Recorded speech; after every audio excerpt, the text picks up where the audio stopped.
Hello बच्चों, let's see the question here. Question says that a solid metallic cylinder of base radius 3 cm and height 5 cm is melted to make n solid cones of height 1 cm and base radius 1 mm. The value of n is. We will start the solution here. और सबसे पहले इस case में हम start करते हैं with की concept. तो इस केस के लिए की कॉन्सेप्ट हो जाएगा दैट यहाँ पे जो वैल्यू ऑफ n हमें फाइंड आउट करनी है ये हो जाएगा equal to volume of cylinder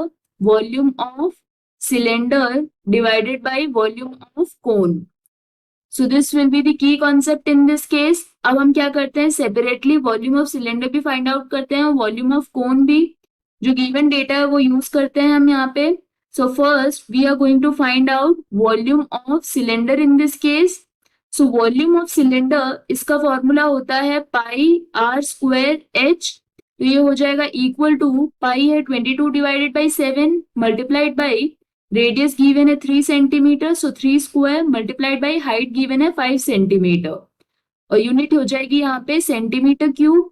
next यहाँ पे हम नोट डाउन करते हैं डेटा वॉल्यूम ऑफ कोन के लिए. सो वॉल्यूम ऑफ कोन इसका फॉर्मूला होता है 1/3 पाई आर स्क्वायर एच. सो यहाँ पे रेडियस को डिनोट करते हैं आर डैश से और हाइट को डिनोट करते हैं एच डैश से. तो ये हो जाएगा equal to 1/3 multiplied by pi होता है 22 divided by 7 multiplied by radius इस केस के लिए गिवन है 1 mm. We know that 1 mm this is equal to 1 divided by 10 centimetre because जो बाकी सारी यूनिट्स हैं वो सेंटीमीटर है. So this will be 1 divided by 10 whole square multiplied by height given है इस केस के लिए 1 सेंटीमीटर. तो यहाँ पे यूनिट क्या हो जाएगी centimetre cube.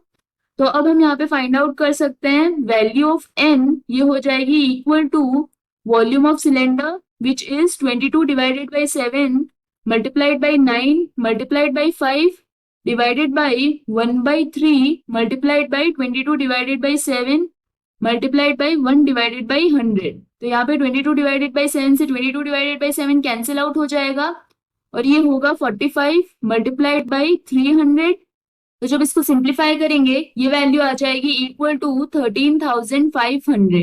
Therefore, for this case, value of n is 13,500, which is option D in this case. This is the final answer. I hope you understood the explanation. All the best.